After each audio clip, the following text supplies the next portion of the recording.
Père, du Fils et du Saint-Esprit, un seul Dieu, Amen. Le troisième dimanche du mois copte Misra. Chers frères et sœurs, aujourd'hui c'est le troisième dimanche du mois copte Misra. Et j'aimerais aborder le thème suivant, le rôle des femmes et les frères de Jésus. En introduction, ce troisième dimanche de Misra est le dimanche qui vient juste après la fête de l'Assomption de la Sainte Vierge Marie.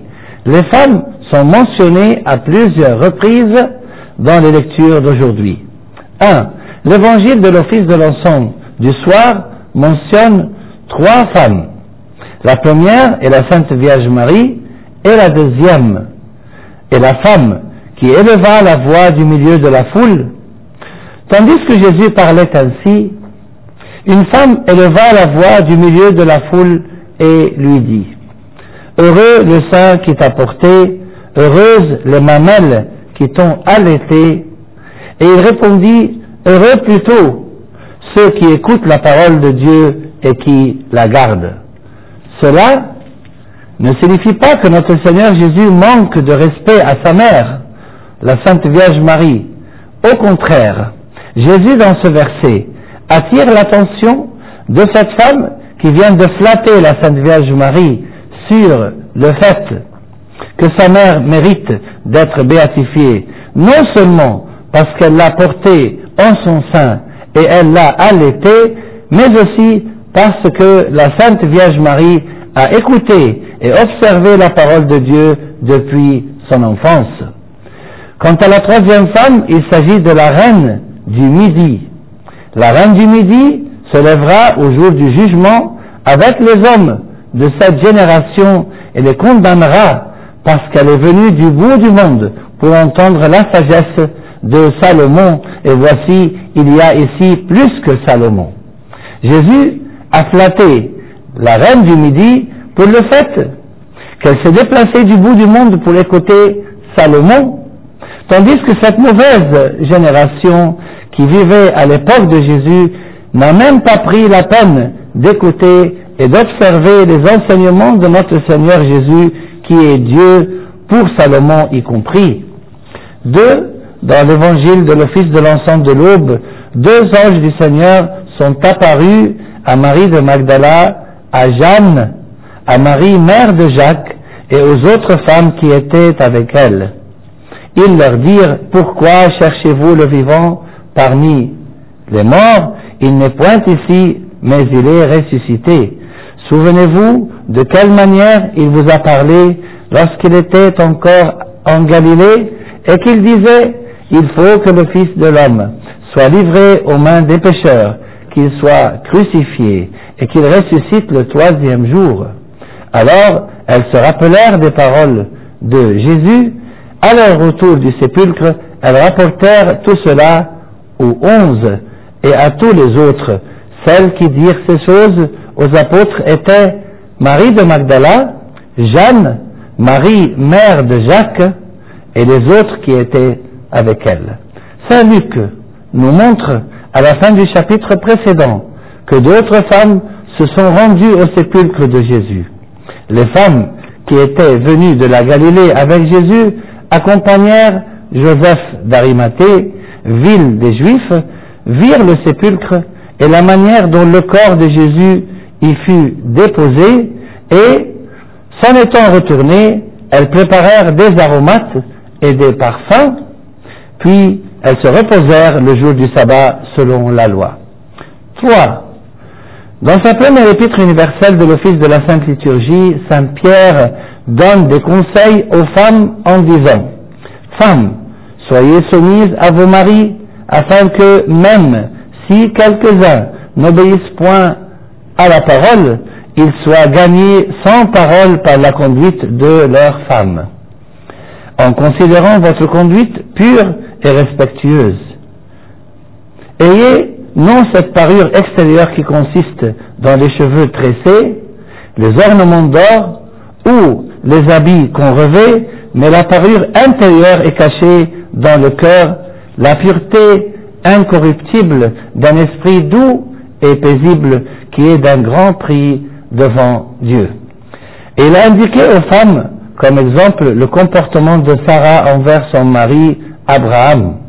Ainsi se paraît autrefois les saintes femmes qui espéraient en Dieu, soumises à leur mari, comme Sarah qui obéissait à Abraham et l'appelait son Seigneur. C'est d'elle que vous êtes devenues les filles en faisant ce qui est bien sans vous laisser troubler par aucune crainte. De manière plus générale, saint Paul nous exhorte de nous soumettre les uns aux autres dans la crainte du Christ. Saint Pierre prodigue également ce conseil aux maris à propos de leurs femmes. Marie, montrez à votre tour de la sagesse dans vos rapports avec vos femmes. Montrez-leur du respect, puisqu'elles doivent hériter avec vous la grâce de la vie, afin que rien n'entrave vos prières. 4. Le livre des Actes des Apôtres de l'Office de la Sainte Liturgie mentionne les 4 filles de Philippe. Repartis le lendemain, nous avons gagné Césarée, où nous nous sommes rendus à la maison de Philippe, le prédicateur, un des 7, et nous avons séjourné chez lui. Il avait 4 filles vierges qui prophétisaient. Ceci nous montre les dons du Saint-Esprit au 1er siècle du christianisme. 5. Dans l'évangile de l'Office de la Sainte Liturgie, saint Marc nous indique ce qui suit à propos du Christ. Je cite: Survinrent sa mère et ses frères, qui, se tenant dehors, le firent appeler. La foule était assise autour de lui, et on lui dit: Voici, ta mère et tes frères sont dehors et te demandent. Il leur répondit: Qui est ma mère et qui sont mes frères? Puis, parcourant du regard ceux qui étaient assis tout autour de lui, Voici, dit-il, ma mère et mes frères, car quiconque fait la volonté de Dieu, celui-là est mon frère, ma sœur et ma mère. Première remarque. Comme nous l'avons mentionné au début de notre sermon, cela ne signifie pas que notre Seigneur Jésus manque de respect à sa mère, la Sainte Vierge Marie, et à ses cousins qui furent appelés frères, mais au contraire, Jésus, dans l'Évangile selon saint Marc, chapitre 3, attire l'attention de la foule sur le fait qu'il ne suffit pas d'être proche de Dieu et de le connaître, mais qu'il est essentiel de faire sa volonté. Deuxième remarque, dans la Sainte Bible, un cousin très proche pouvait être appelé frère. Voici l'exemple d'Abraham et de son neveu Lot. Les vainqueurs enlevèrent toutes les richesses de Sodome et de Gomorrhe et toutes leurs provisions, et ils s'en allèrent. Ils enlevèrent aussi avec ses biens Lot, fils du frère d'Abraham, qui demeurait à Sodome, et ils s'en allèrent. Dès qu'Abraham eut appris que son frère Lot avait été fait prisonnier, il arma 318 de ses plus braves serviteurs, nés dans sa maison, et il poursuivit les rois. Il ramena toutes les richesses, il ramena aussi Lot, son frère, avec ses biens, ainsi que les femmes et le peuple.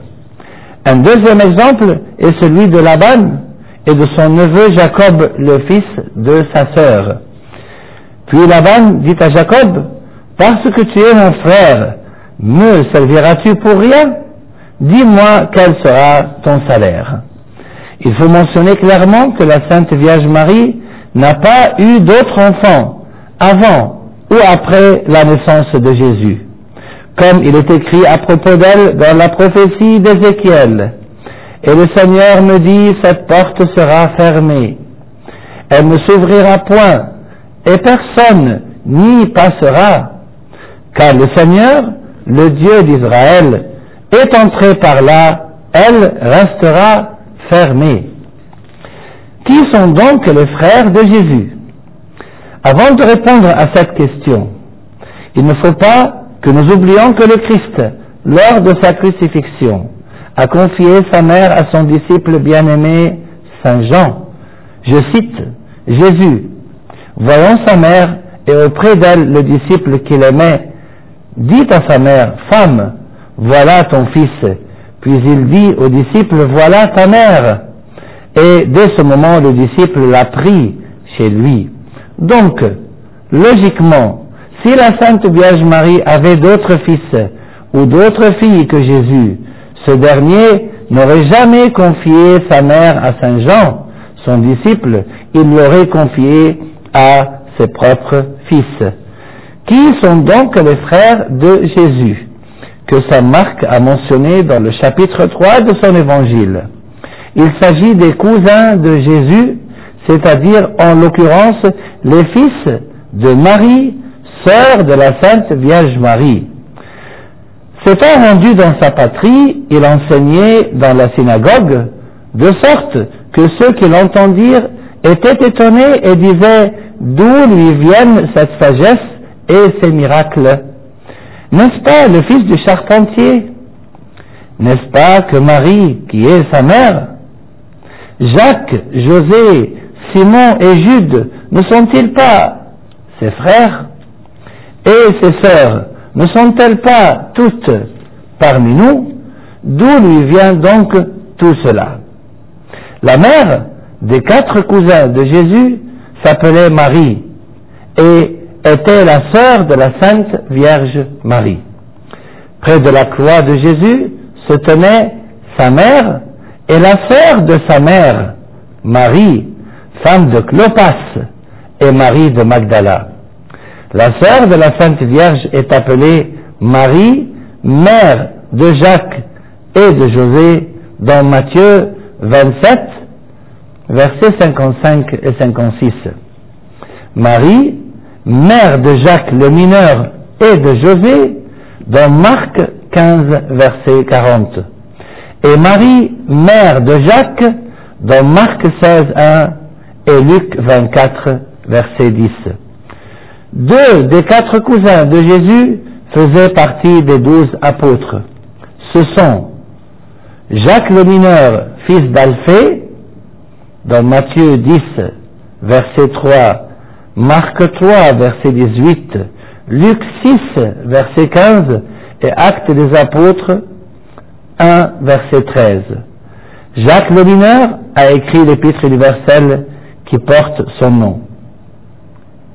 L'autre, c'est Jude, frère de Jacques, dans l'évangile de Saint Luc, chapitre 6, verset 16, dans les Actes des apôtres, chapitre 1, verset 13, et dans l'épître de Saint Jude, verset 1. Jude a lui aussi écrit l'épître universelle qui porte son nom.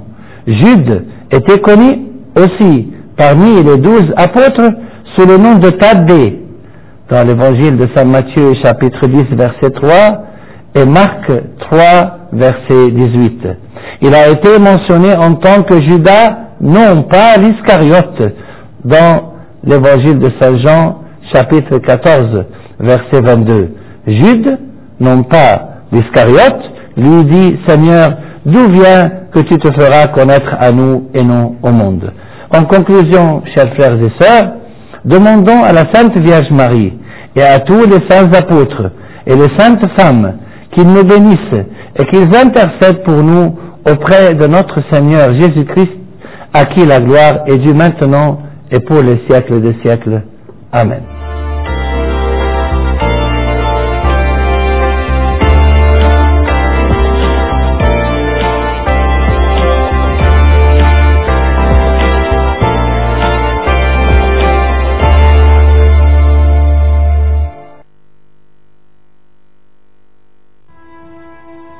K.O.K. e.V.